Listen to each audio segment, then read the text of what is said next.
and the hot plate on top could keep an old-fashioned kettle and pan of soup on the go for hours.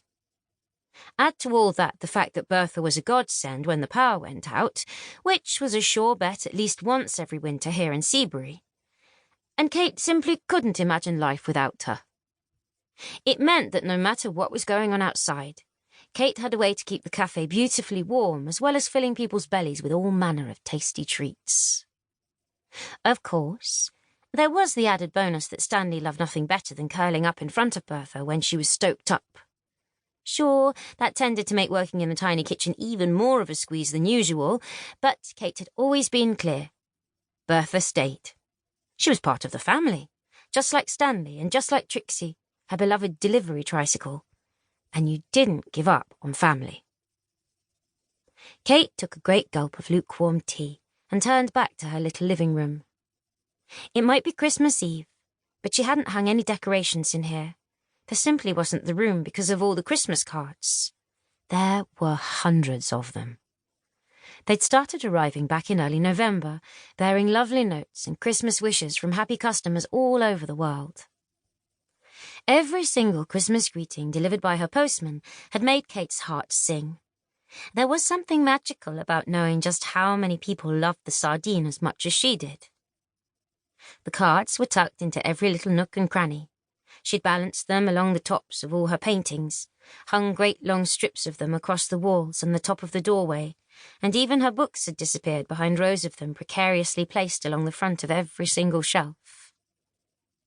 Kate already knew that she'd feel sad packing them all away after the festivities were over, but she'd never get rid of them.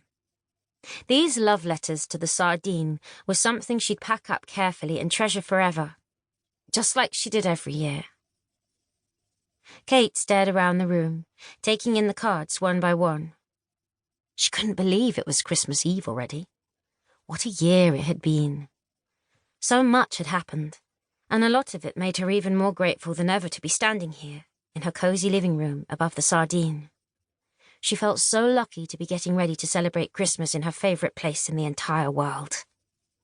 Honestly, what a year. She'd come so close to losing the Sardine to her idiot ex-husband. Thank goodness for Lionel swooping in to save the day. And, of course, it was impossible to think about Lionel these days without her mind wandering to the Pebble Street Hotel. He'd bought it on a whim after Veronica had done a disappearing act with a bunch of her guests' money. Bless him. He was doing his best. But Kate had a feeling that Lionel might have bitten off a bit more than he could chew. Then, of course, there was Mike, probably the biggest surprise the year had thrown at her. It had felt a bit like a disaster when the surly stranger had bowled into town and opened his rival coffee shop, New York Froth. But Mike's arrival in Seabury had actually turned out to be the beginning of something really special for her, something she still didn't quite dare believe was happening. Kate took a deep breath and shook her head as her eyes came to rest on the card that Mike had given her. A simple lino-printed blackbird sitting on a snowy gatepost. It had pride of place, right at the centre of her bookshelf. Inside it just said, "Merry Christmas, love Mike." She blushed as she thought about the number of times her thumb had traced the word love. Her toes seemed to tingle just thinking about him.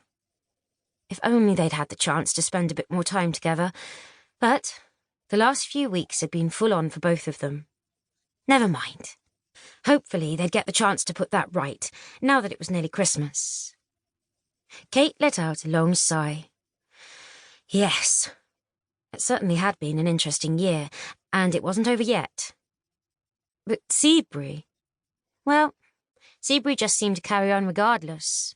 Sure, there were changes, but at its heart, the town was exactly the same as it had been when her old dad was alive. Popping her cup down on the side and wrapping her arms around herself, Kate let out a huge yawn. She really wasn't used to being up and about this early in the day, and she couldn't believe that it was an urgent desire to make a paper chain that had dragged her from underneath her warm duvet. But then, it was something she'd always done with her dad, when she was little. Every Christmas she'd begged him to help her, and every single year their little house had ended up full of them, looping across the doorways and ceilings, even in the bathroom. She smiled sadly, wishing that her